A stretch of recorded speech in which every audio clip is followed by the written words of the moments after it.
The People of Sparks, sequel to The City of Ember, written by Jeanne DuPrau. Chapter 16. The Starving Roamer. The next morning, after a breakfast of plums and coarse bread, they set out again. Maddie made Lena a place to sit at the back of the truck, between two of the crates. She took the blankets they'd slept on and spread them on the rough floor of the truck. Lena could sit on the blankets, lean against the nearest crate, and dangle her legs over the truck's back edge. The burn still hurt this morning. It was a reddish, angry-looking blister. After a while, as the sun came up and the sweet grassy smells arose from the earth, Lena began to enjoy herself again. She watched the countryside fall away behind the truck. Stretches of brown-gold grass as big as the sky, trees like hairy spikes, rocky slopes. And this is how it was for 4 more days. At night, they would find a place by a stream to sleep, if they could find a stream. They passed other ox-pulled cars and trucks on their way, both going their direction and coming back. They would stop and talk with these roamers and sometimes trade with them for food. Casper always asked if they'd been to the city. Very few of them had. The ones that had been there just shook their heads when Casper asked if they found anything interesting. "It's a waste of time to go there," they said. "Don't bother." Most of the roamers they met had been scavenging in what they called the suburbs, which Lena understood to mean towns that lay around the city. Casper and Maddie hardly spoke to her at all during the day. Around noon they would stop the truck to get something to eat from the chest of provisions they had brought. At first there was dried fruit, but they soon used that up. After that it was the travelers' cakes, morning, noon, and night. Casper always went to sleep right after he filled his belly. He lay back on the ground and snored. Then Maddie would beckon to Lena with a tilt of her head, and they would walk away from Casper and find a place to sit, often beneath a tree, one of those trees that spread their branches out like the top of a mushroom. They would sit on the soft grass and look up at the sky through the tree's branches. Sometimes a breeze swept across the land and brought them the scent of dusty earth and dry weeds. After lunch on their second day of traveling, Lena asked where Maddie came from. "A horrible place," was all she said. "Horrible in what way?" "Small, cold, and poor. Houses made of old boards, bad soil for growing things, never enough food, a place that was withering." "What does that mean, withering?" Lena asked. "It means shrinking and dying. Things were getting worse there. There was too much sickness, too much hunger, too much unhappiness. People were always quarreling, and a lot of them were leaving. It was ending, the place where I came from. I wanted to be somewhere that was beginning." "Our city was ending too," said Lena. She looked up at the blue sky and thought about the sky in Ember. Utter blackness, not a speck of light. No light shone anywhere in Ember now. "There's no one left in our city," she said. "Sparks is a place that's beginning," said Maddie, "if it can get past the hard spots." "Hard spots?" "Yes, like suddenly having to take in 400 people." "Oh," said Lena, remembering the conflicts in the village and all the reasons she wanted to get away from there. Her heart sank. "Maybe by the time we get back, that will all be over, all the trouble," she said. "Maybe," said Maddie. "I hope so. Sparks is a whole lot better than where I came from." "I can understand why you wanted to leave that place," said Lena. "Pretty badly," said Maddie. "Bad enough to take up with a fool." "Fool?" Maddie just tipped her head toward the sleeping Casper. "You came with him just to get away?" Lena whispered. Maddie nodded. "Roamers hardly ever came to our little settlement," she said, "mainly because we had nothing to trade. Casper was only the second one I'd ever seen. I thought I might never see another, so I grabbed the chance." "Why couldn't you just leave by yourself?" "I thought of it," Maddie said, "but I didn't know where to go. I didn't know the roads or where the settlements were. I didn't know how I'd get food. I guess I wasn't quite bold enough to go alone." "When you got to Sparks you could have stayed there," Lena said. "You didn't have to keep traveling with him." "I would have stayed," said Maddie, "if I hadn't promised to help him on this quest of his. I try to honor my promises, if I possibly can." That afternoon, as they traveled across the rolling hills, Lena thought about places that were ending and places that were beginning. She knew about endings. Now she wanted to be part of a beginning. Maybe the people of Ember could begin again in the city. If not, well, she wouldn't think about that until she had to. On the second night, they pulled up beside the ruins of a town. Not much was left of it, but you could see that there once had been hundreds of houses. The concrete foundations, overgrown with weeds, lined up along the curved streets. Here and there a wall or a chimney was still standing. Casper stopped the truck just beyond the outer row of ruins, and Maddie went around to the back and opened the trunk that held their dwindling supply of food. They had stopped beside a ditch where a trickle of water ran. It was green, scummy water, but Lena drank it anyway. It was all there was. Casper seemed especially grouchy. His pink face was splotched and damp, and his eyes looked inflamed.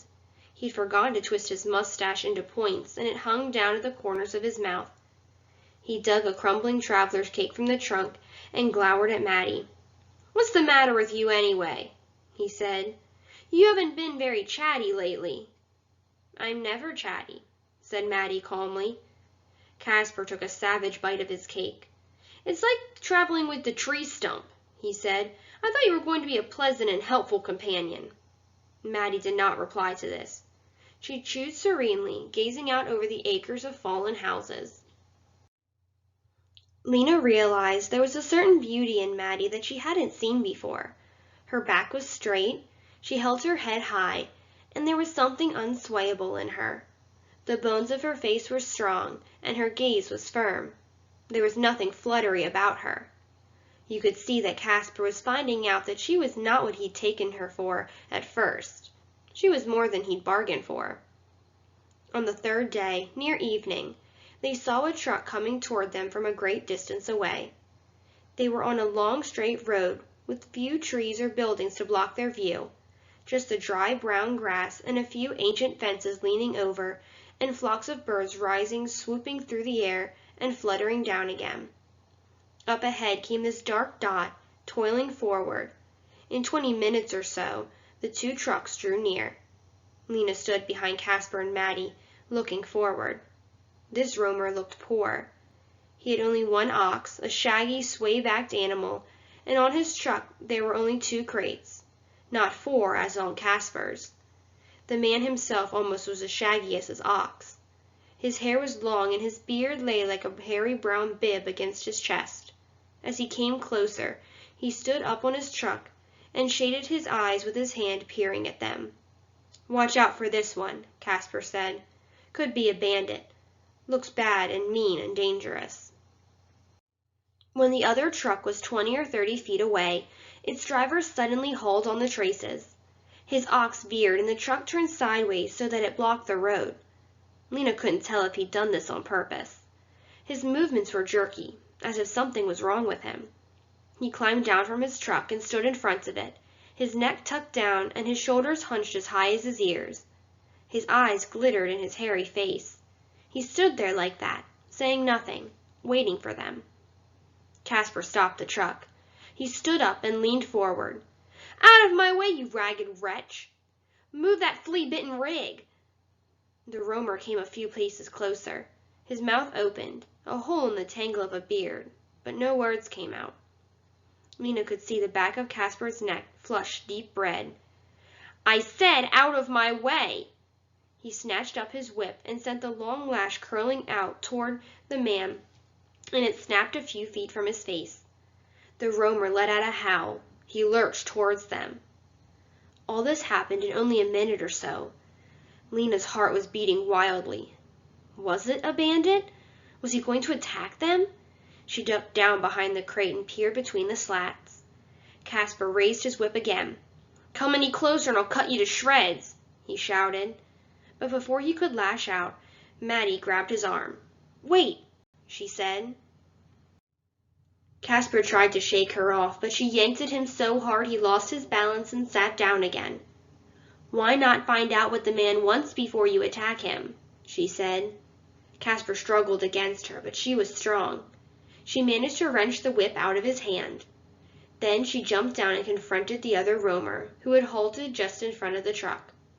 "What do you want from us?" she said to him, standing squarely in his path, her hands on her wide hips.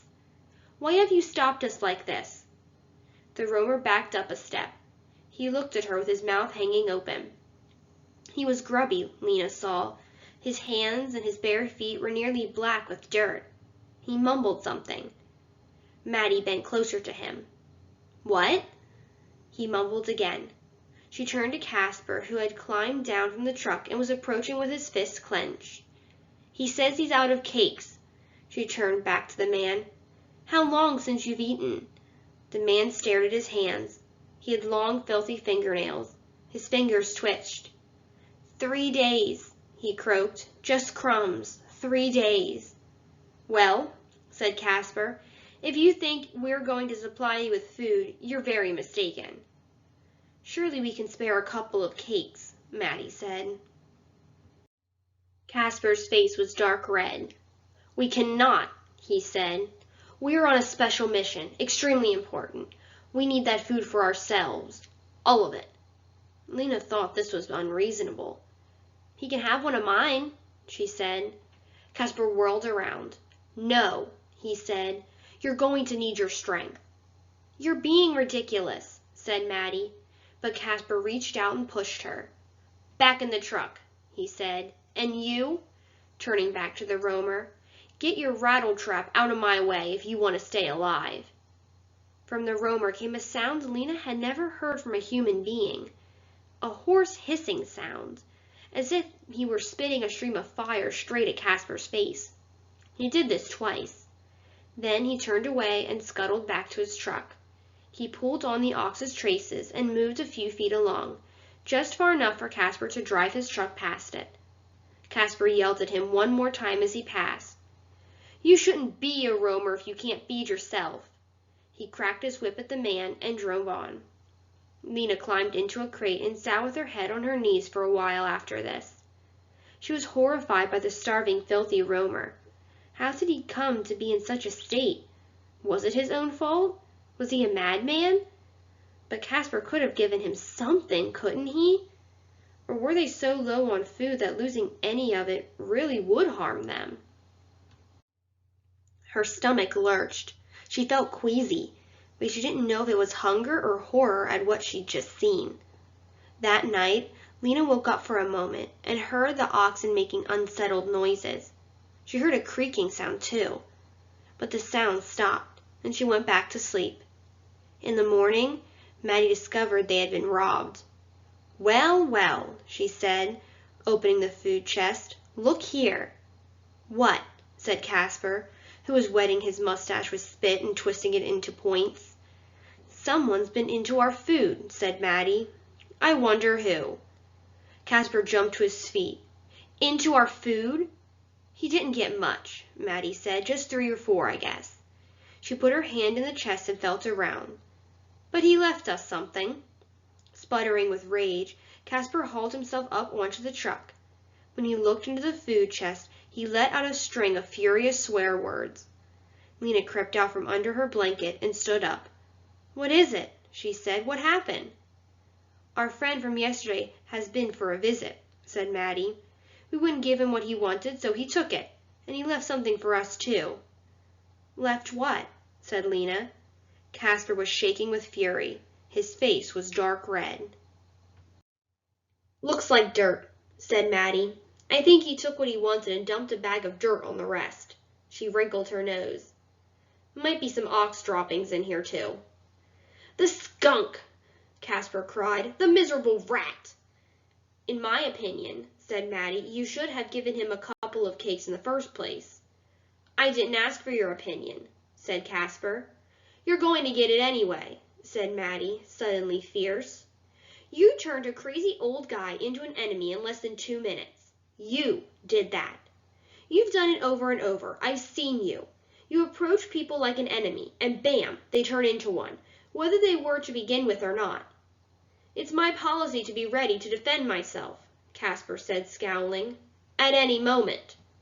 Fine, said Maddie. So now because of your policy, we're out 4 cakes instead of 2, and we have a lot of dirt on the rest.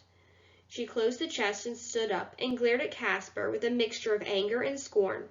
If you ask me, making friends is a better defense than making enemies. I didn't ask you, said Casper. On the 4th day, they went uphill hour after hour. The heat was terrible. The only water they found was at the bottom of a deep ravine. All 3 of them scrambled down, half stepping and half sliding, carrying Casper's biggest pots, and sweating and gasping, they lugged the filled pots back up so the oxen could drink. Then they went uphill some more. It was late afternoon by the time they came to the top of the ridge. Lena was so tired by that time, and so hot that she felt like a boiled vegetable, limp and runny. She was a bit dazed, too, only half awake, and so she was startled when the truck jolted to a stop, and she heard sharp exclamations from Casper and Maddie. She jumped down and went around the front. A tremendous view of land and water lay before her. Such immense water she'd never seen before, green-blue glinting in the rays of the late sun, white ripples racing across the surface. To her right, it stretched as far as she could see, but straight ahead, she could see the shore on the other side, green trees covering the ground and hills rising beyond. The bay, said Casper. This means we're almost there. We go around to the end of it and then north. When do we get to the city? Lena said. Tomorrow, said Casper. His face broke into a grin, and he laughed his high, weird laugh. He opened and closed his fingers, stretching and gripping as if he were imagining taking hold of something. We'll be there tomorrow, and then our work begins.